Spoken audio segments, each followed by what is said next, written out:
Vous écoutez Tech Café, le rendez-vous hebdomadaire sur l'actu tech et ses enjeux de société. Nous sommes le 22 février 2022, il y a beaucoup de deux, et c'est l'épisode 264. On va faire une photo de la société d'aujourd'hui avec les infos tech à retenir de la semaine. Il faut dire qu'on a bien l'impression de vivre en ce moment une succession de périodes marquantes sur le plan historique. Place en tout cas là une petite rubrique façon dystopie avec entre autres des prothèses qui abandonnent leurs porteurs malvoyants, les pauvres. Clearview AI, on en avait presque oublié, cette entreprise qui récupère massivement des photos sur internet sans autorisation en vue de proposer des services de reconnaissance de visage. Ils sont pas restés les bras croisés, on va en reparler. Et puis Disney qui veut vous permettre demain de vivre dans un monde 100% Disney. Bon, c'est pas 100% de la tech, mais vous allez voir que c'est quand même très très dystopique. En tout cas, c'est du concret, on en parlera ensemble. On parlera aussi intelligence artificielle avec les implications identifiées du moment. Il se pourrait d'ailleurs bien qu'on des travaux de recherche dans ce domaine aient désigné assez formellement qui est Q de la théorie conspirationniste QAnon dont on avait déjà parlé. On devrait même un petit peu dans cet épisode pouvoir parler de jeux vidéo. Je suis Guillaume Vendée et je suis très fier de retrouver le vulgarisateur de la tech numéro 1 dans le monde du podcast, auteur du livre Machine de jeu, c'est Guillaume Podjaspala. Salut Guillaume, comment vas-tu ? Ben ça va très bien, et toi ? Écoute, ça va beaucoup mieux que la semaine dernière, puisque j'ai eu la joie d'avoir la grippe. Donc c'est comme un bon Covid qui te tient quelques jours, sans les grandes implications à long terme, mais sans le test positif, avec un test négatif. C'est très déroutant, mais bon. On est en excellente compagnie, Guillaume, pour cet épisode, parce qu'on a également le grand plaisir de retrouver un cofondateur du groupe média Humanoid. Donc c'est le groupe qui est derrière Frandroid et Numérama. Désormais, un des meilleurs, et si ce n'est le meilleur développeur du Québec, il nous livre de temps en temps ses réflexions, notamment dans le BlablaPod, c'est Pierre-Olivier Dibman. Salut Pierre-Olivier, comment vas-tu ? Salut, pas mal. Bon, ça fait, tu sais que je me disais là en préparant les notes de l'épisode, tout ce qu'on va se raconter, eh ben tu sais que ça fait plus de 10 ans maintenant que je fais Tech Café. À l'époque, ça s'appelait Tablette Café. Et je pense qu'historiquement, tu as fait partie des tout premiers participants au podcast. Écoute, j'avais envie de te faire un petit clin d'œil en te disant que tu vois, ça fait 10 ans que tu fais du podcast à mes côtés, en tout cas, Pierre-Olivier. Eh bien, un très joyeux anniversaire à nous. Merci beaucoup.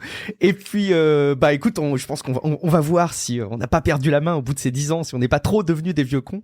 Spoiler, si, peut-être un petit peu, mais on essaie de pas trop le montrer. En tout cas, vous le saviez peut-être pas si vous découvrez Tech Café, mais sachez que le podcast est financé par ses auditeurs via une plateforme qui s'appelle Patreon, Patreon. Concrètement, c'est des auditeurs qui trouvent que l'émission leur apporte un savant équilibre d'informations et de divertissement qu'ils trouvent pas ailleurs, notamment pas à la radio. Alors ces auditeurs s'inscrivent sur patreon.com/techcafé et puis ils acceptent de verser quelques euros par mois sous la forme d'un abonnement pour nous soutenir. Alors évidemment, c'est extrêmement précieux de savoir que notre ligne éditoriale est indépendante et engagée grâce à votre participation.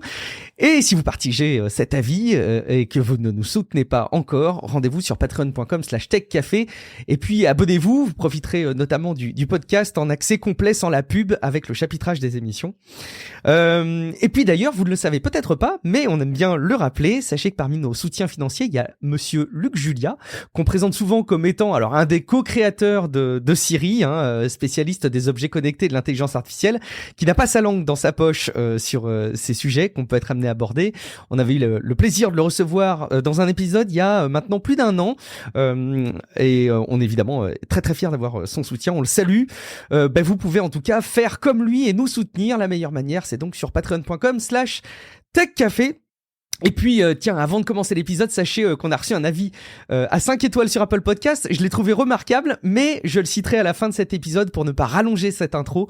En tout cas, Rémi Y, d'ores et déjà, merci pour ce magnifique commentaire. Sans autre forme de procès, on plonge dans des news qui vont nous faire douter sur la nature du monde qui nous entoure.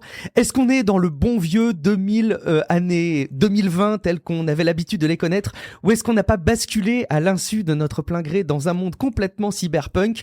C'est l'objet des sélections de news que nous a faites Guillaume pour cet épisode, à commencer par cette histoire assez rocambolesque, parfois qui pourrait faire sourire si elle n'était pas au fond aussi triste, mais qui concerne des prothèses pour des personnes non-voyantes.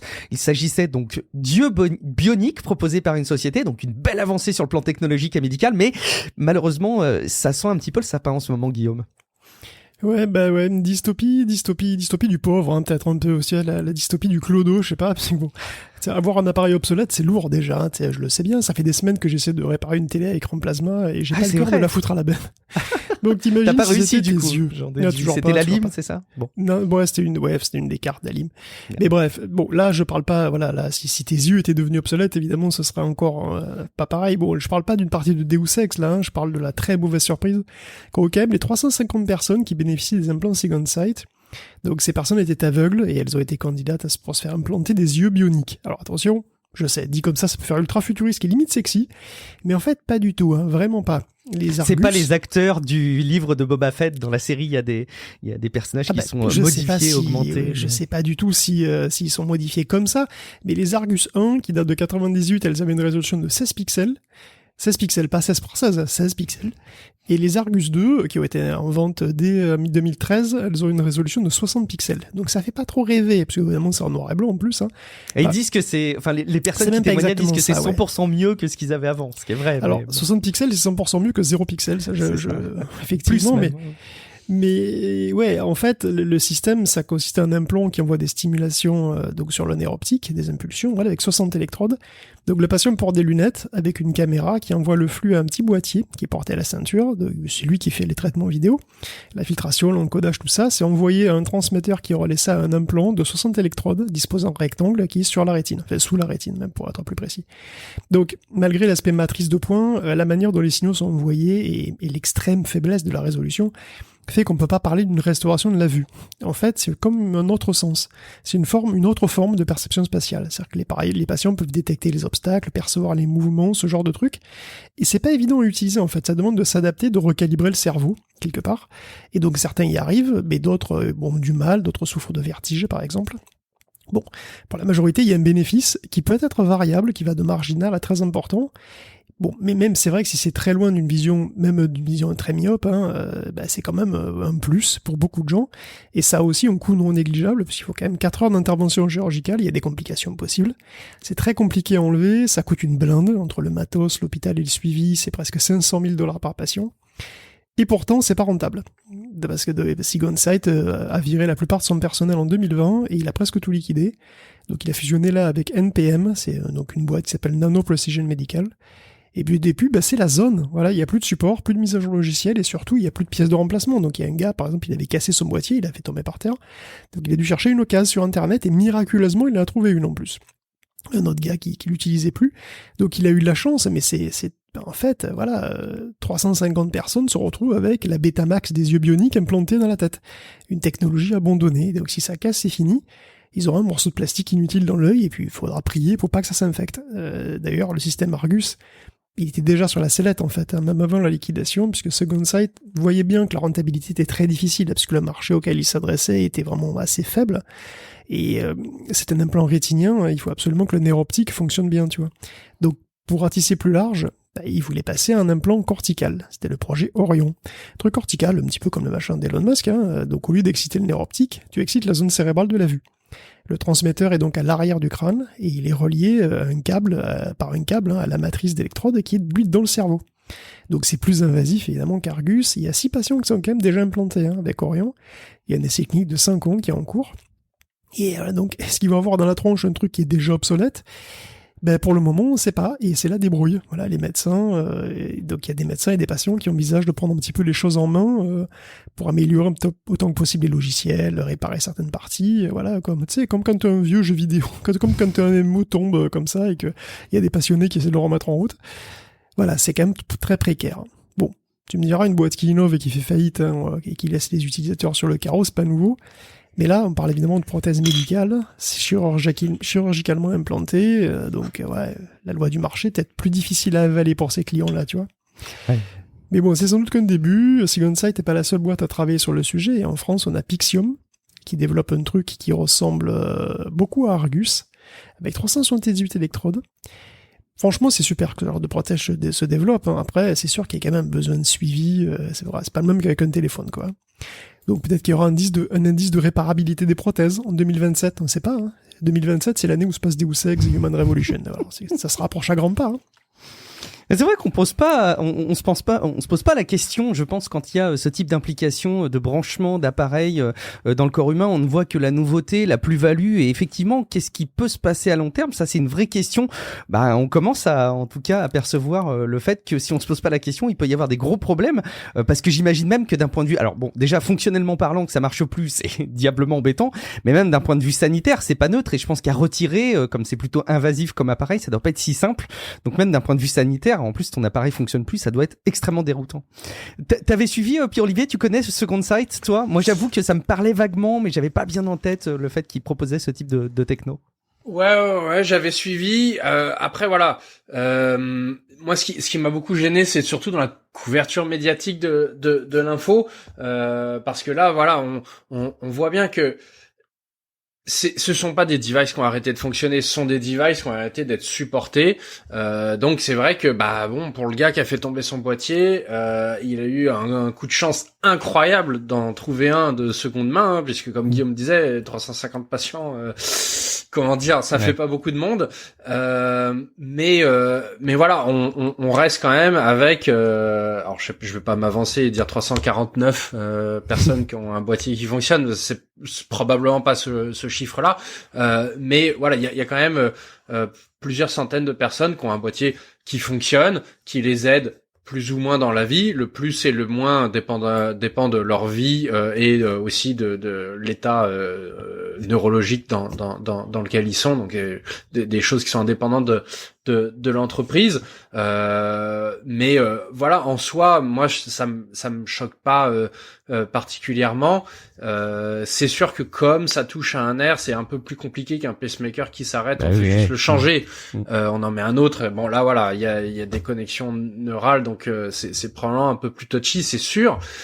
Cela étant, quand ces gens-là et qui faisait partie d'une étude, hein, c'est pas un produit qui a été mis en marché ou quoi que ce soit, on leur a proposé ça, on leur a probablement même pas promis ne serait-ce qu'une seule mise à jour. En tout cas, j'imagine le scénario de recherche qui est le suivant. On va voir, est-ce que le device fonctionne? Ah, il fonctionne. Mais on pourrait améliorer ça. Peut-être qu'on peut faire une mise à jour. Mais au moment où on a fait l'implémentation, il n'était pas question de faire des mises à jour suivies dans le temps ou quoi que ce soit. Donc moi, en soi, ça me choque pas tellement. Ce qui me gêne, c'est plus la couverture médiatique qu'il y a eu en mode il y a une entreprise qui ferme et les gens ils sont littéralement dans le noir, parce que c'est pas vrai. Par contre, ça n'empêche que effectivement, il faut quand même se poser ces questions. Est-ce que ce genre de recherche, c'est une bonne idée que ça ne repose que sur le privé? Peut-être qu'il devrait y avoir un peu plus de public, peut-être que du public, peut-être des partenariats public-privé. Je sais pas, j'ai pas la réponse et j'ai pas la prétention de la porter dans cet épisode, parce que sinon tout le reste du conducteur va sauter à l'as. Donc il y a cet aspect-là. Et il y a l'autre aspect. C'est vrai que c'est le cas aussi dans le domaine de l'énergie, par exemple. On pourrait se dire que, alors non pas sur les domaines de la santé, de la médecine et des évolutions de ce type-là, sinon probablement qu'il n'y aurait pas grand-chose qui avancerait, mais en tout cas sur des expérimentations qui ont de telles implications, ça mériterait de se poser la question, effectivement. Absolument. Et puis ça pourrait, on pourrait très bien imaginer aussi que ce sont des contrats qui sont cadrés par l'État, où on dit ok, c'est 100% une recherche privée, il y a que de l'argent privé, mais en cas de faillite, le code source, les brevets, etc., sont déposés dans le domaine public. Il y a beaucoup de grandes entreprises, quand elles font affaire des startups, qui exigent ce genre de conditions dans leur contrat, en mode ok, mais tu sais, ça fait 18 mois que vous existez, votre produit il est super, mais si vous mourrez, nous on a besoin d'avoir le code source pour continuer de faire rouler le code. Ça serait logique aussi d'avoir ce genre de mécanisme dans cet univers-là, ça serait pas stupide. D'autant plus que, et ça m'amène à mon deuxième sujet de débat, c'est ok, on n'avait probablement pas promis des mises à jour fonctionnelles. Par contre, puisqu'on parle de quelque chose qui se branche sur le nerf, et puis pour la future génération dont on ne sait pas ce qu'il va devenir en termes de support directement au cerveau, il faut qu'on parle de sécurité aussi, parce que même si on est à 60 pixels, c'est suffisant pour afficher un message de deface. Et je pense que c'est pas très drôle d'avoir un message de deface direct au niveau des yeux là. Et donc ça c'est quelque chose que il faut que le privé il prenne en charge, même si c'est pas rentable, à l'image des systèmes d'exploitation dont on sait que les mises à jour de sécurité pure, elles sont prises en charge beaucoup plus longtemps que les mises à jour fonctionnelles. Donc là, on devrait avoir aussi, là encore, peut-être des conditions fixées par l'État qui disent on peut faire ce genre d'études, déontologiquement c'est OK, mais voici le cadre dans lequel on travaille. C'est passionnant, en fait, on s'imagine pas avoir toutes ces questions quand on voit les articles d'innovation de ce type qui sortent dans la presse. Donc on regardera ça de manière différente, je pense. Pour le moment, c'est vrai que la sécurité sur 350 personnes, il n'y aura pas beaucoup de hackers, mais pour le futur, c'est vrai que ça peut devenir un enjeu. Juste pour dire que Pixium Vision, ils sont en partenariat avec le CNRS et l'INSERM, et aussi des entreprises privées, l'Institut Rothschild de la Vision et compagnie, quoi. Donc il y a la Fondation Rothschild de l'œil et du cerveau, pour être précis. Donc il y a des partenariats, de ce côté-là en tout cas, il y a des partenariats publics-privés, clairement. Après, pour Second Sight, ça avait l'air d'être plus purement privé que là, ça a l'air clair.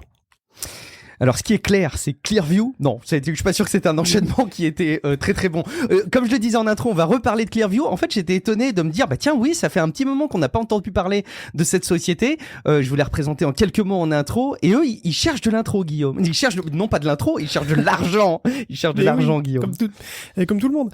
Oui, Clearview existe toujours. On en a parlé plusieurs fois, hein, malgré les procès, malgré le port du masque d'ailleurs généralisé, il se défend. Oui, parce que c'est vrai que pour le porter le masque pour Clearview, ça a dû être une catastrophe. Oui. Mais bon, il fait une nouvelle levée de fonds pour aller encore plus loin, parce que chez Clearview, ils ont une vision claire, eux, du futur. Celle du futur, oui, bien sûr, où le crime ne pourrait plus se cacher, tu vois, où les innocents seraient aussitôt disculpés, où les bonnes gens pourraient dormir sur leurs deux oreilles, voilà, sereinement, sous son œil, voilà, béni soit le fruit. Et tout ça passe par l'aspiration méthodique d'à peu près tout ce qui ressemble à une tête humaine sur Internet, et des milliers de sites, bien sûr. Voilà, ils en sont à 10 milliards de photos. Et déjà, là, ils les ont, et avec juste 50 petits millions supplémentaires de dollars, ils pourraient aller jusqu'à 100 milliards de photos, permettant virtuellement d'identifier n'importe qui sur la planète. Sauf moi, et Toc. Et donc, avec cet argent, ils pourraient aussi facilement faire du lobbying auprès des gouvernements pour pousser à établir des législations plus favorables ici et là, pour favoriser l'exportation de leurs produits. C'est pas moi qui le dis, c'est Clearview lui-même, dans leur message aux investisseurs. Tranquille. Encore plus fascinant, Hon Tontat, le CEO, envisage de diversifier les usages hors de la reconnaissance faciale, pour les forces du bien, bien sûr. Ça serait de surveiller les travailleurs de la gig economy, de passer à la reconnaissance de la démarche aussi, des fois que vous soyez masqué. Voilà, il se laisse même aller, il parle de la possibilité de reconnaître les empreintes digitales à distance. Bon. En tout cas, le but premier de Clearview, c'est de sauver des vies, évidemment, et il s'interdit de vendre sa techno à quiconque d'autre que les forces de l'ordre. Oh oui, c'est une morale. Mais il s'interdit pas de changer sa politique au fil de l'eau selon les évolutions de la tech, c'est bon, faut pas déconner. Après, Clearview a déjà montré qu'il triait sur le volet les bénéficiaires de sa technologie, non ? Non, pas du tout. Autant pour moi, absolument pas. En 2020, une liste de 2200 entités a fuité. Et donc 2200 entités qui ont testé Clearview, et à peu près tout le monde a tenté le coup. Il y a eu de Best Buy à Walmart, il y a eu des Australiens, des Saoudiens, en passant par Macy's, il y a eu des kyrielles de commissariats de tous les quartiers américains. Bon, bien sûr, la CNIL avait déjà hurlé en 2017 sur la collecte des données de Clearview, à peu près toutes les big tech aussi. Mais voilà, lui, il dit que ces données sont publiques et il défend son bon droit avec le premier amendement qui porte sur la liberté d'expression. Alors, je vois pas trop le rapport. Et apparemment, il le juge non plus, parce que sa défense a été rejetée dans le cas qu'il oppose à l'État de l'Illinois. Donc, c'est une victoire pour le FF. Peut-être que Tontat ne pourra pas aboutir, c'est dommage, pourtant Uber et Lyft étaient intéressés. Écoute, tant pis pour nous, si le monde de demain n'est pas le meilleur des mondes. Ouais, c'est vrai que t'as raison, l'argument du premier amendement est quand même très déroutant. Je vois absolument pas le rapport et je comprends pas comment est-ce qu'ils peuvent invoquer cette directive-là pour se défendre. Mais bon, ce qui en fait est assez étonnant, c'est que ça continue à fonctionner de manière aussi transparente, quoi. C'est bon, comme quoi ça doit, à mon avis, rendre pas mal de services. Est-ce que c'est pas Clearview qui avait été activé l'an dernier durant les émeutes du Capitole, Absolument. C'est ça Bon. Allez, on va passer à un petit sujet qui est, alors comme je le disais, Un peu moins tech, mais on va parler de Disney. Alors c'est pas de la tech, mais c'est une vision pour le moins quand même futuriste. Imaginez-vous, là vous vivez aujourd'hui dans votre intérieur, un intérieur complètement classique. Est-ce que ça vous tenterait pas de vivre carrément dans un univers Disney, Guillaume ? Écoute, un truc commun à pas mal de dystopies de science-fiction, c'est le remplacement de la réalité par la fiction. C'est soit pour le contrôle, soit parce que la réalité est trop pourrie. Donc que ce soit une fiction politique, une fiction chimique, la drogue, dans Substance Mort, ou des fictions en réalité virtuelle, évidemment, Ready Player One, Avalon, ou avec des robots, comme dans Westworld. Il y a toujours un petit peu ça. Et le métaverse façon méta, finalement, est le dernier projet de Disney. On est un peu sur cette voie-là. Alors je sais, les jeux en réalité virtuelle représentent pas des trucs inquiétants en eux-mêmes, c'est pas le problème, mais ce qui est marrant, c'est que Disneyland, finalement, c'est un métavers en dur. On passe d'un univers fictionnel à un autre univers fictionnel, seamless, enfin presque seamless, s'il n'y avait pas 2 heures de queue entre chaque truc, mais bon, voilà, ça serait seamless. Et le concept de parc d'attraction, il est allé un peu plus loin avec celui d'hôtel immersif. On avait un petit peu parlé, donc là, il va ouvrir, c'est l'hôtel Star Wars Galactic Star Cruiser à Orlando. Et en fait, c'est un Westworld dans l'univers Star Wars, mais sans robot. Paradoxalement d'ailleurs, c'est sans robot. Donc c'est c'est vraiment un hôtel. Alors c'est un hôtel qui est réservé à des gens aisés puisque c'est quand même 6000 balles les 2 nuits. Mais pour cette somme, vous avez un hôtel intégralement évidemment au décor de Star Wars, décor fidèle de vaisseau, voilà. Il y a des acteurs qui font vivre une histoire qui dure tout le temps du séjour et qui sortent jamais du personnage. Donc tout y est, une cantina, des cours de sabre laser, le personnel et vraiment joue le jeu tout le temps. Donc c'est une forme de réalité virtuelle en fait, une forme de réalité virtuelle en dur et qui dure 2 jours.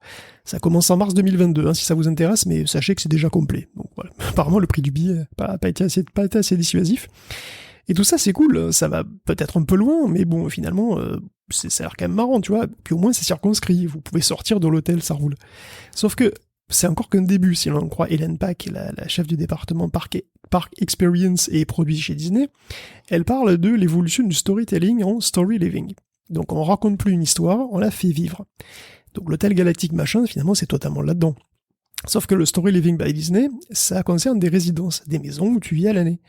Donc Disney envisage de créer un quartier résidentiel en fait, voire une petite ville qui va s'appeler Cotino, qui va avoir 1900 logements dans la baie de Coachella en Californie. Donc il y aura des maisons, des apparts, tout ça très chicos, parce que voilà, c'est autour d'une baie avec de l'eau filtrée pour virer le plastique de la vraie vie.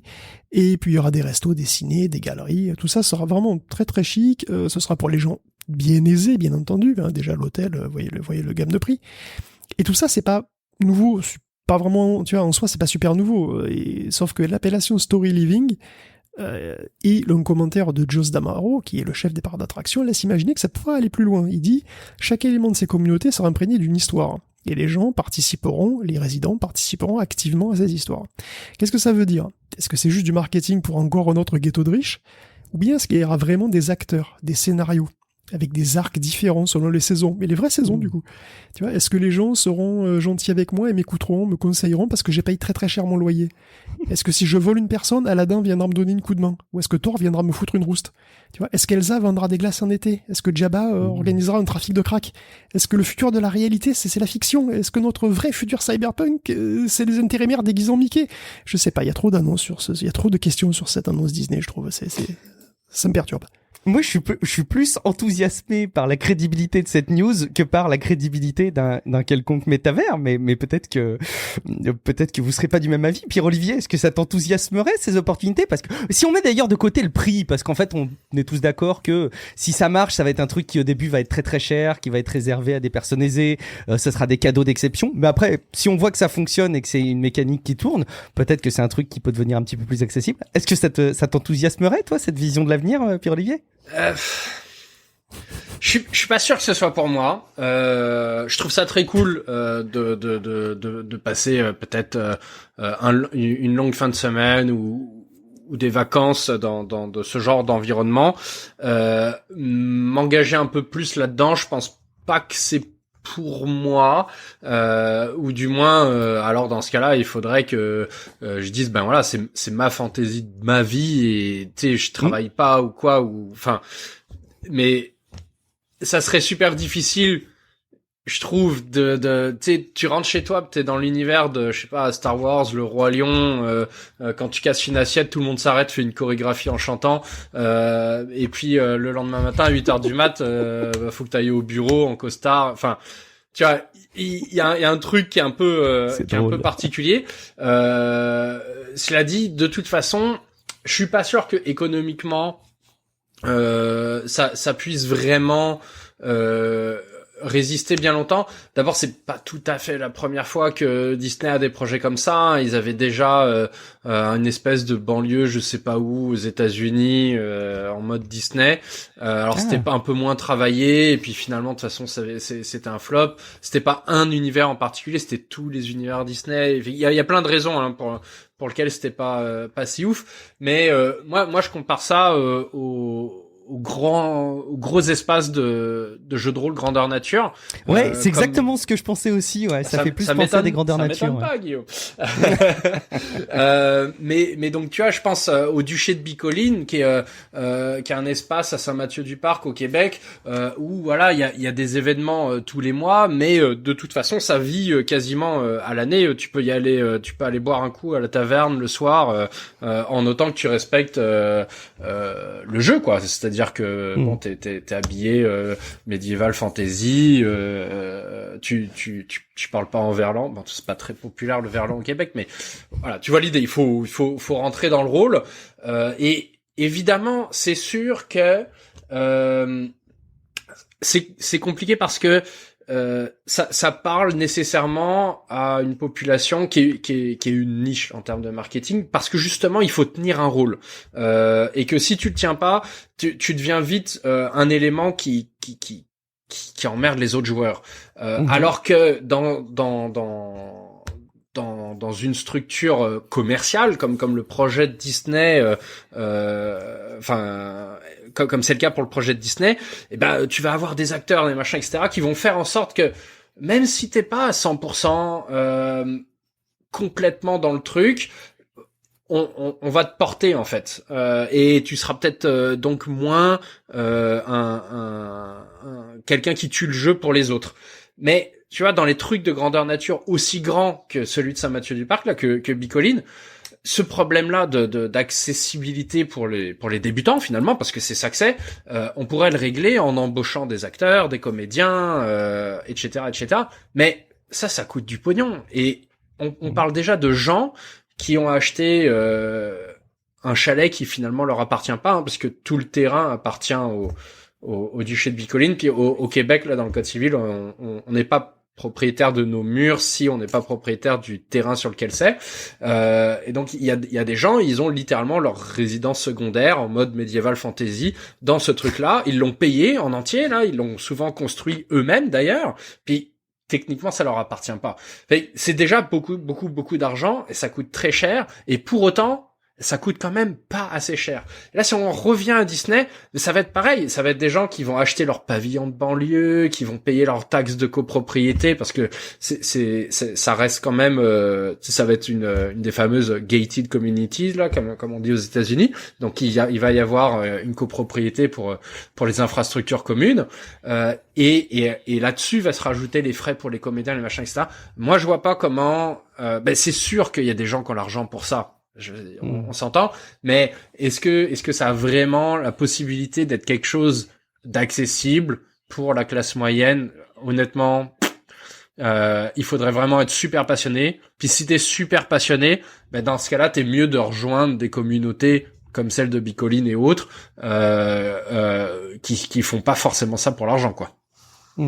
On verra si la force des licences Disney permettra de démocratiser ça au plus grand nombre, compte tenu du coût probablement très élevé que ça représentera. Il faut savoir quand même que Disney, ils sont dans leur cœur de métier, hein. C'est pas que de la gestion de licence, du divertissement.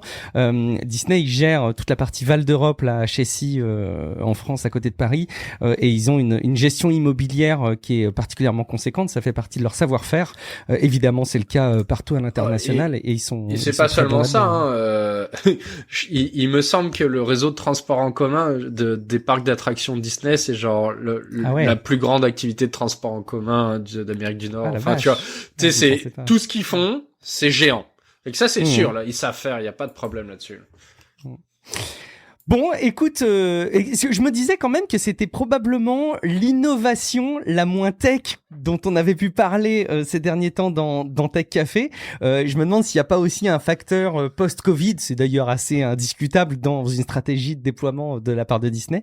Mais on verra ce que ça donne. En attendant, Guillaume, tu vas continuer à nous dessiner cet avenir dystopique, ou ce présent dystopique, avec du blanchiment d'argent, avec des nouvelles façons justement de blanchir de l'argent. Guillaume. Ouais, bah après c'est juste que Chainalysis a encore livré une étude intéressante sur l'activité crypto illégale en Russie.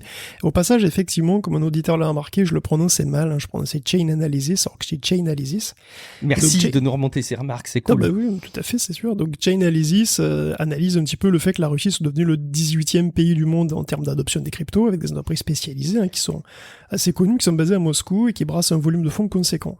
Et inévitablement, bah oui, on parle aussi de ransomware, puisque 74% des revenus des rançons sont liés à des entités liées à la Russie, et en fait, une bonne partie des fonds brassés par ces boîtes viennent d'adresses pas propres, entre 29 et 48% selon les trimestres en moyenne. Les crypto-blanchisseurs moscovites voient passer des fonds, entre autres, venant d'arnaques à 45%, de commerce sur le darknet à 43%, de ransomware à 5,5%, sur 3 ans, ça représente quand même 700 millions de dollars. Et bon, anecdote rigolote, la moitié de ces boîtes ont leur siège dans le même building de Moscou, c'est la Federation Tower. Federation Tower, c'est un des plus gros buildings le plus visible de toute la capitale. C'est pas précisément un endroit discret, c'est un petit peu comme si en France, elles étaient dans un building de la Défense. Donc pour résumer, ils se cachent pas des masses, probablement parce qu'ils craignent pas des masses, grand chose, et ce qui montre aussi que le gros coup de filet sur Evil de janvier a de fortes chances d'être un truc, ponctuel, un one shot, et puis c'est tout. Malheureusement. Un petit biscuit, quoi. Ouais, et puis ça, bon, après, évidemment, plus les choses, ça arrange pas, Puis les arnaques, l'infox, la manipulation, ça peut se trouver un petit peu partout, des serveurs Discord de fans de NFT, où on en parle des fois, Wikipédia manipulé par les partisans de Zemmour, un truc qui est sorti cette semaine dans Numérama, d'ailleurs. Il est très important d'être vigilant, d'avoir du recul et aussi de développer des compétences, parce que les moins à l'aise avec les outils numériques, sont forcément les plus exposés au risque de se faire avoir. Or, selon l'INSEE, 17% des Français sont pas à l'aise avec la technologie. Et si vous pensez que ça touche que les petites mamies, vous avez à moitié tort, parce que même un peu plus qu'à moitié tort, puisque 44% des gens touchés par l'électronisme, selon le terme consacré, c'est pas très joli, mais bon, ils appellent ça comme ça, l'électronisme, 44% sont des seniors, ce qui veut dire que 56% sont pas des seniors. Et c'est un vrai problème, parce que 75% des boulots, ça demande de maîtriser les outils numériques un gros minimum, selon France Stratégie. Et bon, les services publics se numérisent aussi à vitesse grand V, la pandémie a encore tout accéléré, donc déjà en 2019, le défenseur des droits avait alerté les pouvoirs publics sur cette nouvelle forme de fracture sociale. Donc depuis, il y a des efforts qui ont été faits, incontestablement, puisque sur l'accès à Internet, par exemple, il y a les espaces France Service, il y a donc un meilleur accompagnement, il y a des chèques formation aussi, il y a des points d'accès public à Internet. À Brest, par exemple, ça s'appelle les papis, les points d'accès public Internet, voilà, c'est ça.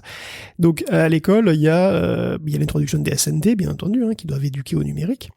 Donc il y a des choses qui ont été faites, mais c'est pas parfait, le haut débit est pas partout, les sites administratifs sont pas forcément totalement à jour avec le droit, pas forcément très lisibles ou très faciles, ils prennent en compte que les avis de ceux qui réussissent à l'utiliser d'ailleurs, et de fait, la responsabilité du fonctionnement des procédures administratives, elle est passée des administrations aux usagers, et parfois c'est difficile.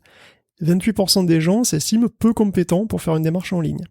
Et ça n'a pas des masses évolué en 3 ans, malheureusement, parce qu'en 2021, le nombre de saisines aux défenseurs des droits concernant les services publics a augmenté de 15%. Et selon l'ARCEP, 35% de la population rencontre à un moment ou à un autre des problèmes pour utiliser les outils. Le chiffre de ceux qui n'ont pas de matériel, c'est encore très haut, c'est 22%, qui n'ont ni ordinateur ni tablette. Et bon, évidemment, les disparités sont très grandes, avec plus de difficultés pour les plus pauvres, les moins diplômés, les plus âgés, les étrangers, etc. Donc le défenseur, qui est en l'occurrence une défenseuse des droits, c'est Clérédon, propose de renverser ce transfert de charge de la responsabilité vers l'administration, et c'est elle qui doit aller vers. Donc en gros, elle demande de revenir en partie à de l'humain, de sortir du tout numérique et de multiplier les modalités. Mais elle dit aussi qu'il faut améliorer les sites, c'est-à-dire qu'il faut juste revenir à un UX amélioré, tu vois, des trucs mieux conçus, plus simples, avec un mode facile, je sais pas, et donner des voies de recours aussi, toujours, et faciliter l'accès au réseau. Voilà, donc évidemment, on espère que ça sera entendu, parce que c'est vrai que l'inclusion numérique et l'éducation à la tech, ça devient totalement primordial, parce que les choses évoluent en permanence, ça change tout le temps et ça se complexifie tout le temps. Ouais, c'est sûr. J'ai vu ma maman il y a pas très longtemps. Désolé pour ma petite anecdote perso, mais je me suis rendu compte à quel point j'ai des difficultés sans lui montrer en fait, sans être à côté d'elle, et elle a pas eu l'occasion qu'on lui montre, mais sans être à côté d'elle, de lui montrer comment tu colles quelque chose sur un smartphone, sur Android en l'occurrence, mais c'est pas n'importe quel smartphone. Alors bon, elle pourrait prendre de la colle UU ou du scotch, je suis pas sûr que ça ferait l'effet escompté, mais quand elle veut copier-coller un message, tu vois, la notion de copier, pour le coup, elle est à peu près évidente parce que tu sélectionnes du texte assez vite, t'as les interfaces qui te proposent de copier, mais coller, en fait, ça paraît con, mais c'est pas si évident. Et il y a cet accompagnement autour de la connaissance du numérique pour, certes, les seniors, mais pas que, qui est un vrai enjeu. Au passage, tiens, j'ai envie de citer 2 initiatives que j'ai découvertes il y a pas très longtemps que je trouve assez cool. Si jamais vous, à titre individuel, qui nous écoutez, vous avez envie de vous investir et vous avez envie de creuser des choses, il y a déjà EvoluKid, qui est une start-up qui est assez cool autour de l'éducation pour notamment les personnes qui sont issues de quartiers un peu difficiles. Ils font de l'éducation notamment autour du code et avec des technologies numériques, des balbutiements d'intelligence artificielle. Il y a Emmaüs Connect aussi, je connaissais pas du tout, mais c'est une entité rattachée à Emmaüs qui parle justement de l'appropriation du numérique par les personnes qui peuvent être un petit peu mises de côté. Je voudrais en profiter, Pierre-Olivier, comme t'es là, de savoir, parce que là on a une photographie très franco-française en fait de cette situation, mais moi j'aimerais bien savoir si là où tu es au Québec, il y a des constats similaires qui peuvent être faits, et sinon pourquoi? Globalement, dans les chiffres des différentes études qui valent ce qu'ils valent, parce que c'est des études de sociaux, hein, donc c'est jamais voilà, c'est pas mathématique non plus, mais globalement le Canada fait partie des pays où les seniors sont les mieux éduqués en termes d'informatique. Il n'y a pas de différence marquée avec le Québec, donc c'est assez en ligne avec le reste du Canada là-dessus. Cela étant, moi ça m'arrive quand même de constater parfois certains fossés. Là par exemple dans le cadre d'une petite annonce là, un truc que je voulais acheter sur Marketplace, c'était la fille qui avait posté l'annonce, qui avait juste mis le numéro de téléphone, qu'il y avait d'ailleurs juste moi au monde ou presque qui le voyait, parce que le numéro de téléphone il se fait attraper par Facebook qui veut pas qu'on affiche les numéros de téléphone dans Marketplace, sauf sur le site mobile, et comme j'utilise pas l'app donc c'est un avantage voilà, pour toi. une petite parenthèse dans la parenthèse, mais bref, finalement donc en rencontrant ce monsieur, déjà en l'appelant, là, je me suis bien rendu compte qu'on appelait un téléphone fixe, une ligne terrestre comme on dit chez nous, ce qui est je pense la première fois que ça m'arrive depuis 2009, quelque chose comme ça, et puis oui, c'est ça, le gars il me dit ouais c'est ma fille qui a mis l'annonce, moi là j'ai un téléphone cellulaire, c'est un flip-flop, je sais même pas m'en servir, donc voilà. Mais c'est quand même super rare. Et cela étant, toujours deuxième anecdote dans l'anecdote, parce que on est comme ça, c'est gratuit. Je constate aussi que sur les groupes Facebook qui sont un peu plus ruraux, les gens écrivent beaucoup mieux que dans les groupes de petites annonces ou quoi, plus urbains, de Montréal ou de Québec, la capitale. Et je me suis toujours posé la question parce que les écoles sont pas meilleures. Et puis justement, quelqu'un me disait, peut-être c'est juste que les gens qui ont du mal à écrire et qui sont à la campagne, ils ont aussi du mal à utiliser l'informatique, alors que en ville, il y a peut-être plus d'accompagnement, et donc même les gens qui ont du mal à écrire, eux sont sur Internet. Et donc tu vois, il y a peut-être effectivement quand même là un gros gap à creuser, mais comme je disais en début de réponse, en tout cas dans les chiffres, ça paraît pas aussi difficile que dans certains autres pays, mais que la France notamment. Ouais, mais voilà, après est-ce que c'est un vrai visage de la réalité, c'est difficile à dire. On a tous un coup à jouer, je pense, là-dessus, en tout cas avec notre entourage et puis nos initiatives. Encore une fois, si c'est des sujets qui vous intéressent et que vous avez du temps, je pense qu'il y a plein d'initiatives autour de vous, même locales, dans lesquelles vous pouvez vous investir. Moi, ça me fait me poser des questions, en tout cas à titre perso. On va clôturer cette rubrique avec un dernier volet dystopique, et c'est toi, Pierre-Olivier, qui nous l'a sélectionné. Là, tu vas nous décrire une situation avec des entreprises fictives, mais c'est pas que pour de l'évasion fiscale. Alors. Écoute, c'est même pas du tout de l'évasion fiscale, parce que a priori, cette entreprise n'a tout simplement jamais fait de chiffre d'affaires. C'est un article de la BBC que j'encourage à lire. Il sera dans les notes de l'émission, bien sûr. mais c'est fascinant. C'est l'histoire de une dizaine ou une quinzaine de personnes qui travaillent ensemble dans une entreprise, excusez, qui est une agence de création web, où ils sont, je sais pas, une cinquantaine ou un truc dans le genre. Il y a d'ailleurs des réunions régulièrement avec tout le monde sur Zoom. Le big boss c'est quelqu'un d'assez inspirant, qui a déjà fait du mannequinat, qui a déjà bossé pour des entreprises prestigieuses. Bref, la vibe est bonne. L'historique de l'entreprise est super cool. Ils ont eu des clients super intéressants. Et quand on bosse en agence, hein, c'est ça qu'on recherche, hein, en général. C'est pas la qualité du milieu de vie du travail, hein, parce que dans le monde du service c'est pas trop l'idée, hein. On cherche vraiment du portfolio, quoi, sur la main, sur des grandes expériences avec des clients prestigieux. Donc tout se passe bien dans le meilleur des mondes, jusqu'à ce que certains employés se posent des questions, et en fouillant un petit peu, notamment en cherchant, voilà, quel serait le temps de trajet à la fin de la Covid, maintenant que les restrictions tombent. C'est une entreprise qui est basée à Londres, donc la plupart des employés sont au Royaume-Uni, même si pas tous. Voilà, quel sera le temps de trajet pour aller au bureau, mais quel est le bureau, où est le bureau, parce que l'adresse qui est donnée sur le contrat de travail correspond à rien.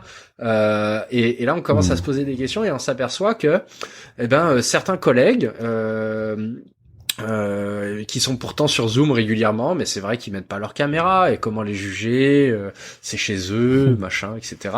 En fait ils existent pas, les photos ont été volées, c'est d'autres personnes, le portfolio de l'entreprise est complètement bidon, ce sont des projets qui ont été réalisés par d'autres agences, et en fait la seule chose qui est vraie, c'est que l'entreprise existe, dans le sens qu'elle est enregistrée au registraire des entreprises britanniques.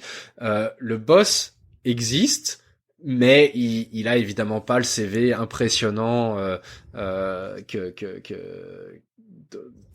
était promis, quoi. Et en fait, ces gens s'aperçoivent que pendant de longs mois, ils ont bossé pour rien, parce que leur contrat de travail, ils avaient accepté que ça soit à commission. Donc essentiellement, ils répondaient à des appels d'offres où ils faisaient des propositions commerciales, et l'idée c'était que pendant leur période d'essai, ils n'avaient pas de salaire, mais si l'une des propositions commerciales ou l'un des appels d'offres rentrait, là ils toucheraient une commission là-dessus, et puis que à la fin de leur période d'essai, ils auraient un vrai salaire fixe plus commission, et non plus juste les commissions. Donc ce sont des gens qui pendant des mois ont travaillé pour rien, avec des collègues qui n'existaient pas, pour une entreprise qui, si techniquement, administrativement, elle existait, en réalité, elle existait pas non plus, quoi. C'est génial, parce que ça pourrait faire un très très bon, justement, début de scénario de jeu de rôle ou de livre. Je pense même qu'il y a des films qu'on pourrait écrire. Bon, il faudrait imaginer quelle chute pourrait être branchée derrière, mais tout ce que tu décris, ça pourrait faire un très bon début de livre, d'histoire. Tu l'avais vu passer, cette histoire, Guillaume, de ton côté, non? Ouais, moi je m'étais d'ailleurs demandé, mais pourquoi faire? Enfin, je veux dire, il fait travailler des gens, mais à faire quoi, en fait, puisque il y a pas de boîte. Tu vois, enfin, moi ça m'avait paru assez incroyable. C'est ça qui est le plus absurde, c'est que c'est pas une arnaque, en fait. Dans le sens que, c'est une arnaque parce que les gens ont quand même donné du temps et ils ont rien eu en retour. Mais personne n'a tiré de bénéfice de ce temps-là, en fait. Ce qui aurait été complètement impossible avec le climat qu'on connaît, avec confinement, travail à domicile. Évidemment, les gens ça aurait été beaucoup plus difficile, j'imagine. Bon, merci pour cette petite anecdote. Effectivement, allez lire l'article qui est dans les notes de l'épisode. D'ailleurs, comme tous les articles sur lesquels on s'appuie pour nos épisodes de Tech Café, on va changer de rubrique avec avec quelques news autour d'intelligence artificielle. Allez, on va parler de génération de visages. On sait que c'est un sujet qu'on aborde assez régulièrement dans Tech Café, avec la génération de visages de personnes qui n'existent pas. Là, on franchit une étape supplémentaire, Guillaume. Ouais, c'est vrai qu'on en a parlé 60 fois des visages artificiels, hein, comme on en voit dans This Person Does Not Exist, mais là, il y a une nouvelle étape, parce que donc le site dont je parle d'ailleurs, This Person Does Not Exist, est là depuis 2019. Et dès l'année suivante, les algos qu'il utilise, qui sont de type StyleGAN, ont été améliorés, voilà, par des chercheurs, évidemment. Alors, à quel point, c'est ce qu'ont voulu savoir des chercheurs qui ont justement créé 400 visages avec un algo récent, et ils les ont mélangés avec 400 visages réels. Et ils les ont montrés à plusieurs centaines de participants. Et après, ils ont eu peur. Parce que la première constatation, c'est qu'on n'est plus capable de repérer les vrais visages des faux. Et alors que pendant un temps, on avait eu un outil là que tu nous avais présenté qui nous permettait de faire le choix, lequel est le vrai. On savait assez facilement lequel était le bon. Et puis c'est vrai que si tu vas sur This Person Does Not Exist, tu sais juste regarder, ça se voit assez facilement. Mais là, apparemment, en tout cas dans le cadre de leur truc, de leur expérience, ils ont été repérés que 48,2% du temps. Donc ce qui est très proche du hasard total, d'une coup sur deux, quoi.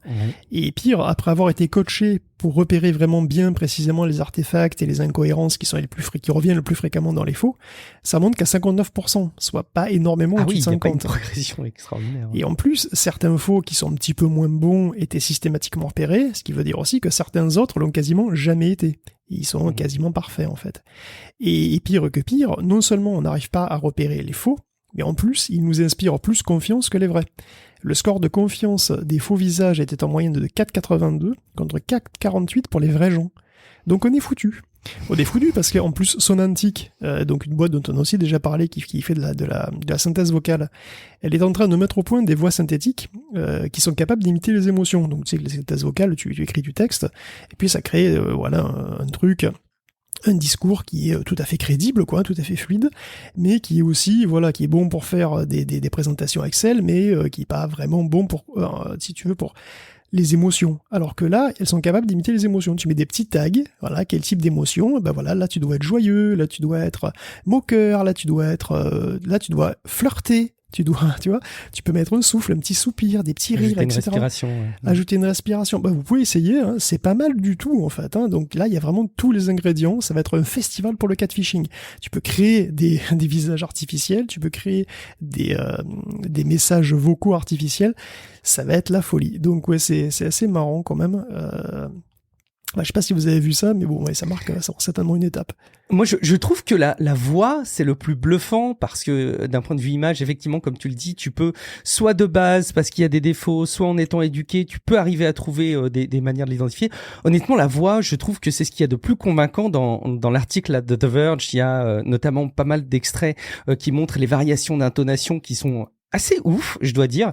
Et la petite vidéo là où on entend, alors je me suis demandé après coup si c'était pas non plus le fait qu'on nous mette une vidéo d'une personne qui nous sourit à la gueule dans la vidéo qui aussi doit rendre le truc très convaincant, et du coup je me suis dit après coup je devrais la re-regarder en fermant les yeux tout en connaissant les biais auxquels j'aurais pu être exposé. Mais j'ai trouvé la voix très très convaincante. Est-ce que t'as fait l'exercice, Pierre-Olivier? Est-ce que t'as été convaincu toi sur la voix notamment? Ouais, c'est bluffant. Puis c'est pas la première fois que je suis bluffé sur ces trucs là. Moi j'avais déjà ça m'avait super impressionné à l'époque, je pensais 2009, 2010, quelque chose comme ça, qu'il y avait eu les premiers robots d'appel pour Obamacare. Alors évidemment, l'anglais c'est pas ma langue maternelle, et en plus de ça, l'anglais américain c'est pas non plus la version d'anglais que j'ai appris, donc je suis probablement plus sensible encore que d'autres, mais déjà ces robots d'appel, ils m'avaient bluffé. Je trouvais ça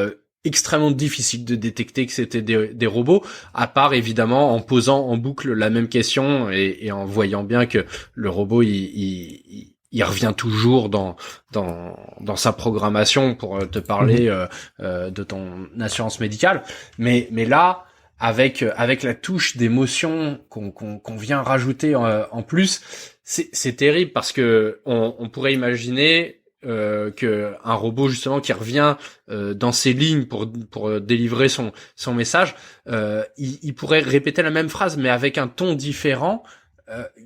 Je veux dire, on fait ça souvent là en tant qu'humain, là c'est pas, tu vois, ça lui donne encore plus de possibilités d'avoir l'air naturel tout en restant dans sa programmation, quoi. On a du souci à se faire, les amis, parce que autant remplacer des productions vidéo par des algorithmes d'intelligence artificielle, il y aura encore probablement beaucoup de boulot, mais un podcast, en fait, si tu scriptes un petit peu les choses, quand tu vois les intonations et les effets que tu peux mettre dans la voix, à mon avis, on va pouvoir très très vite être remplacé. Peut-être qu'on gagnera du temps, peut-être qu'un jour vous allez entendre qu'on aura légèrement changé de voix, mais vous aurez toujours votre podcast avec les mêmes intonations.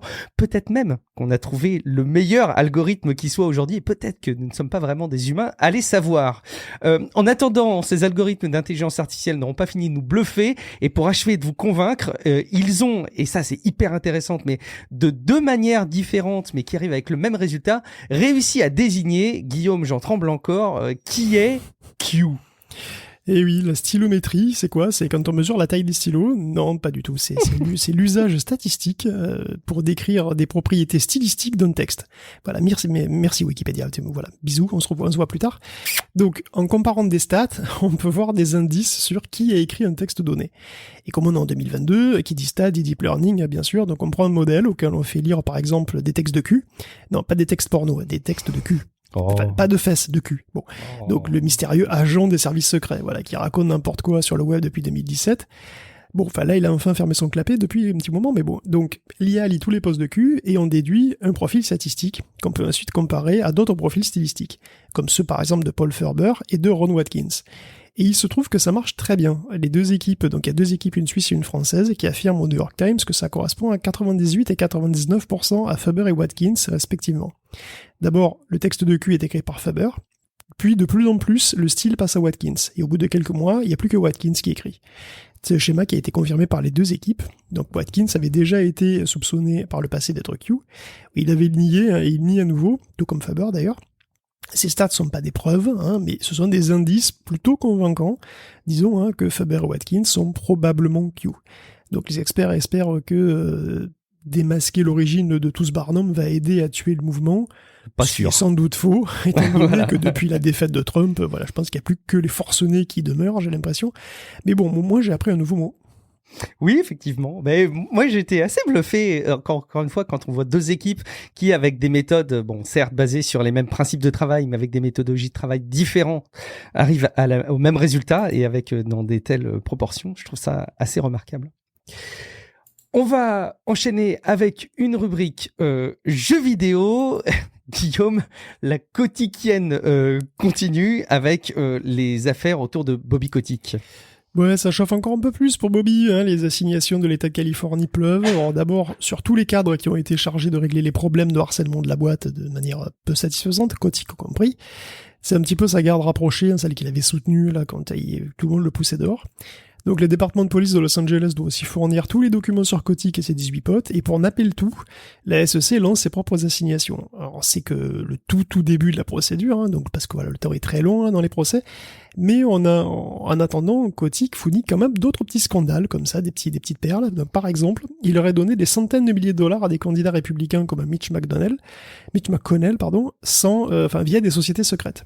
Enfin, elles sont pas vraiment secrètes puisque bon, on les connaît, elles sont publiques, mais elles s'appellent 807 080A et Norgate. Voilà, et elles sont vides, ce sont des coquilles vides par lesquelles transite du fric.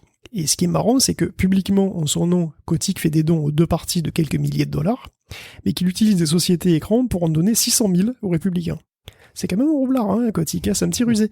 Il a de la chance aussi, parce que malgré le scandale qui grogne depuis l'été dernier, Microsoft est venu à la rescousse et pour l'instant ça sort bien. En fait, le scandale a éclaté et a éclaboussé Kotick en particulier en novembre dernier. Et donc l'action Activision Blizzard a dévissé. Et genre 2 minutes après que Spencer a vu ça sur Bloomberg, il appelle Kotick pour voir s'il n'y aurait pas moyen. Et Kotick, il sent le bon coup, parce qu'ils ont les moyens chez Microsoft. Et en plus, il n'y a pas que lui, il y a au moins 4 autres boîtes qui voulaient la racheter. Donc il y en a même une qui voulait seulement Blizzard. On aurait aimé savoir qui c'est, évidemment. Mais bon. Ah bah oui, mais ça n'a pas été révélé. En tout cas, Kotick, lui, il a pu négocier. Et Microsoft, il s'est senti poussé au cul et il voulait pas se rater, donc il a agi très vite et de manière très agressive. Et hop, voilà, 8 semaines plus tard, c'est dans la poche. Et donc pour Kotick aussi, c'est dans la poche, puisque Microsoft paye $95 l'action, ce qui valorise sa fortune à 410 millions s'il revendait toutes ses actions. Et s'il se fait lourder, de toute façon, il aura un parachute doré de 14 millions pour se consoler. Enfin bon, s'il est pas en tôle, on peut toujours rêver, mais bon. Ouais, il y a quand même peu de chance finalement. Je pense qu'il arrive en tôle, mais bon. Et peut-être que c'est lui qui est derrière l'agence fictive là que nous décrivait Pierre-Olivier tout à l'heure pour faire transiter des mouvements. On va savoir. Bon, pas trop de spéculation évidemment. Il y a des il y a des magasins d'applications et de jeux vidéo en ligne qui vont fermer leurs portes. On avait déjà parlé de celui de la Vita qui avait été menacé. Cette fois-ci, c'est le tour de console de Nintendo, Guillaume. Ouais, les magasins en ligne des 3DS et Wii U vont fermer en mars 2023, donc en mai et août de cette année déjà.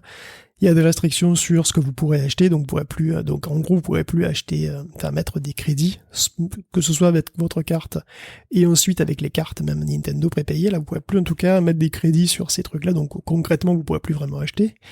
Et bon, après voilà, en mars 2023, ça fermera. Rassurez-vous, Nintendo assure que les jeux achetés pourront toujours être retéléchargés, même après mars. Comme toujours, quand un store ferme, il y a des victimes. Donc selon Nintendo Life, il y aura quand même un bon millier de titres qui ne devraient être plus accessibles du tout sur ces plateformes, parce qu'elles sont uniquement digitales. Et donc si tu les as pas, tu les auras jamais plus sur 3DS, par exemple. À moins de passer par d'autres moyens, on va dire des moyens détournés, dont je ne vais pas parler en détail ici, bien entendu. Mais bon, c'est pas forcément anodin, n'empêche, parce que par exemple, Fire Emblem Fate, je sais pas si vous vous souvenez, mais Fire Emblem Fate avait eu un énorme succès, c'était un gros blockbuster sur 3DS, et c'était un jeu qui était en 3 morceaux, en fait. Il y avait le mode conquête, le mode je sais plus quoi, le mode Fate, et puis il y avait un troisième scénario, en fait, il y avait 3 scénarios. Et en fait, vous pouvez acheter 2 scénarios en physique, et le troisième, il était uniquement disponible en physique dans une version collector, qui est devenue une rareté, qui atteint des prix très importants. Et donc, concrètement, la seule manière normale, j'allais dire, de jouer à la 3e campagne de Fire Emblem Fate, c'est de la télécharger. Ce téléchargement qui ne sera plus possible à partir de mars 2023, ce qui veut dire que la 3e campagne d'un des blockbusters de la 3DS va disparaître, tout simplement. Ce qui est quand même assez étonnant. Enfin, je veux dire, c'est quand même un jeu first party Nintendo, c'est quand même assez fort. Pour nous le faire revendre avec un Nintendo Connect, alors, voyons, Guillaume. Enfin... écoute, c'est possible. Mais bon, pour l'instant, ça sera mort, quoi. Et bon, la 3DS a quand même eu un succès massif. Donc, il y a beaucoup de jeux qui ont été publiés en exclu sur 3DS et en démat, et eux, ils vont disparaître totalement. Il y a d'ailleurs aussi le problème avec la Virtual Console, puisqu'il y a quand même 350 jeux rétro qui pouvaient être achetés sur 3DS et Wii U. Beaucoup ne seront tout simplement plus accessibles du tout, comme les jeux PC Engine, je crois, ce sera plus possible.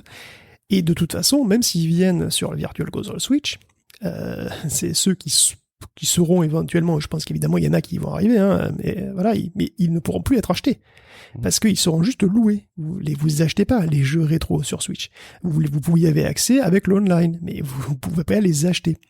Donc, c'est quand même un petit peu, voilà, ça interpelle un petit peu, je trouve.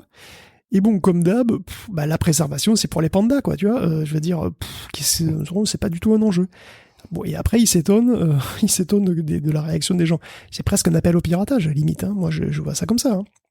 Ouais, encore une fois, je suis convaincu que ça devrait être encadré par des voies légales, au-delà d'un certain nombre de ventes d'appareils, de devoir garantir une certaine pérennité d'une manière ou d'une autre de l'accès à un patrimoine vidéoludique. Mais j'imagine que c'est évidemment très très compliqué. En plus, si elle est loin à l'international. Au-delà de ta participation en tant que joueur, Pierre-Olivier, je sais pas si tu portes un regard là-dessus sur cette conservation du patrimoine vidéoludique et la fermeture d'un store. Quelque part, on peut les comprendre au bout d'un moment si jamais il y a un trop faible nombre d'utilisateurs qui accèdent à un magasin en ligne, de pas maintenir de manière abusive des services qui d'ailleurs peut-être consomment beaucoup, j'en sais rien, je me rends pas compte de ce que ça leur coûte, mais j'ai la naïveté de penser que c'est pas si coûteux que ça de maintenir ce type de plateforme. T'as une idée, toi? Je pense pas que ça soit des choses qui sont développées dans les... Je vais reformuler différemment. J'ai des préjugés extrêmement négatifs sur la qualité de code dans l'industrie du jeu vidéo. En soi, en général, mais alors pour l'aspect back-end, c'est-à-dire serveur, alors là, c'est vraiment, j'imagine que l'offre numérique de la Poste est du même niveau. Et encore plus pour Nintendo, peut-être. Et je suis absolument certain qu'il y a des auditeurs qui vont venir, qui vont crier, qui vont dire, on fait des trucs super complexes, machin, etc. Mais le peu que j'ai vu à date, c'est juste, c'est pas du tout, enfin, c'est pas du tout au standard là. Bref, donc je suis certain que ça leur coûte pas mal trop de pognon et que ça devrait pas coûter autant. Mais au-delà de ça, je pense surtout qu'ils se tirent une balle dans le pied. L'univers du jeu vidéo, c'est un univers technique, hautement technique, même si pas assez technique, c'est mon premier point. Mais c'est aussi un univers culturel, hautement culturel. Et exactement comme le cinéma, on a nécessairement besoin, quand on étudie l'animation 3D, les ressorts, l'écriture de scénarios pour des jeux vidéo, les ressorts vidéoludiques, tout ce genre de choses. On a besoin d'étudier ce qui s'est fait, il y a besoin d'y avoir des classiques, il y a besoin de s'y référer. Et aujourd'hui, là, quand on est étudiant dans l'un des nombreux métiers du cinéma, eh ben on va à la bibliothèque, on loue le DVD, le VHS, peu importe. Il y a toute une série de choses qui sont mises en pratique pour archiver cette connaissance et ce savoir, et régulièrement on transfère d'un médium à l'autre pour rendre disponible, et pas seulement aux gens du métier, mais aussi au grand public. Je veux dire, Netflix rajoute et retire, mais bon, c'est le jeu du catalogue, régulièrement des classiques. Et dans le jeu vidéo, eh ben ça devrait être pareil. Et s'il n'y a pas quelqu'un qui archive les kits de dev, parce que je pense que les kits de dev, c'est peut-être la machine la plus à même de résister dans le temps pour faire jouer les jeux vidéo. Bon, la Game Boy, c'est un truc assez rustique, c'est bien construit, on peut sûrement la garder très longtemps, quoique l'écran, c'est difficile, mais quand on va sur des trucs genre PSP Vita, des machins, etc., à mon avis, dans 20 ans, on va avoir de la difficulté, puis bon, mais le kit de dev, lui, je me rappelle plus ce que c'était pour une PSP Vita, mais je crois que c'était quelque chose proche d'un PC. Enfin voilà, il y a des, peut-être on devrait archiver les kits de dev, les refabriquer. Il y a quelque chose à trouver. Est-ce que c'est le rôle de la loi? Je sais pas. Mais ce qui est certain, c'est qu'à mon avis, l'industrie va nulle part si elle se rend pas un minimum compte que elle va dans le futur, elle va tourner en boucle, parce que tout simplement, en fait, les étudiants vont pas avoir accès à ce qu'ils faisaient avant, donc on va être condamné à refaire les mêmes bêtises, à essuyer les mêmes échecs, à faire les mêmes ressorts de scénario, enfin voilà. Ouais, il y a évidemment des enjeux de conservation, ça c'est complètement indéniable. On regrette aussi probablement le fait qu'il y a certains de ces titres-là parmi les plus rentables qui vont se retrouver dans le Nintendo Switch Online et pas Connect, comme je disais tout à l'heure, des abonnements de ce type. Ce qui est assez déroutant, c'est quand même de se dire que quand on parle de la 3DS et de la Wii U, on n'est pas sur des dizaines de générations de consoles d'antan, quoi. On est sur les précédentes générations de consoles, mais bon. Allez, on va terminer cette rubrique jeux vidéo avec un sujet sociétal et polémique, mais en tout cas, les Sims 4, Guillaume, permettront de se marier avec un mariage homosexuel à Moscou. Ouais, bah après c'est juste un sujet que j'avais l'intention d'aborder la semaine dernière et que j'ai pas eu le temps, et finalement tant mieux, parce que en fait la semaine dernière la news c'était que Electronic Arts n'allait pas sortir la dernière extension des Sims 4, qui est donc une extension autour du mariage et dont la promotion se fait autour d'un mariage homosexuel entre deux femmes. Et ils voulaient pas le sortir en Russie, parce qu'en Russie il y a une loi qui interdit la propagande homosexuelle, et donc ils avaient peur de rentrer là-dedans, et voilà, enfin en tout cas, on savait pas réellement s'ils avaient peur ou s'ils étaient sûrs d'eux. Enfin, moi, en tous les cas, ils voulaient pas le sortir. Et donc, évidemment, ça a fait beaucoup réagir sur Internet. Et on a été la semaine dernière, et cette semaine, en fait, ils ont changé complètement. Ils ont fait un virage à 180 degrés, puisque ils vont sortir l'extension en Russie, quand même. C'est fou, les Sims pourront se marier à Moscou. Et en vérité, c'était uniquement de l'autocensure. C'est-à-dire que la seule obligation qu'ils avaient, apparemment, d'après ce qu'ils disent, c'est de mettre un 18+. Donc, le jeu était réservé, enfin, en tout cas, que c'est marqué que c'est réservé aux adultes. Ça passe, en fait. Et ils voulaient pas le sortir. Apparemment, c'était juste de l'autocensure de leur part, et pas forcément quelque chose, de formalisé du côté russe, quoi. Et donc, finalement, écoute, voilà, les Sims 4, je sais plus comment ça s'appelle, Wedding machin.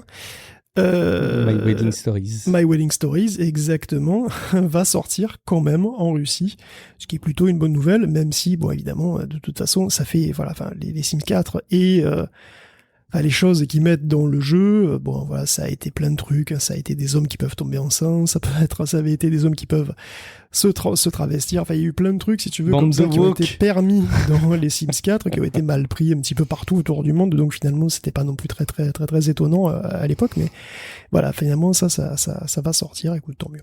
On verra hein, si ça sort. En tout cas, c'était de l'autocensure et c'est revenu dessus.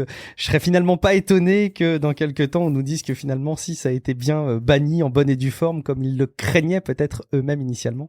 Bon, on verra, mais ça prenait bonne tournure du coup.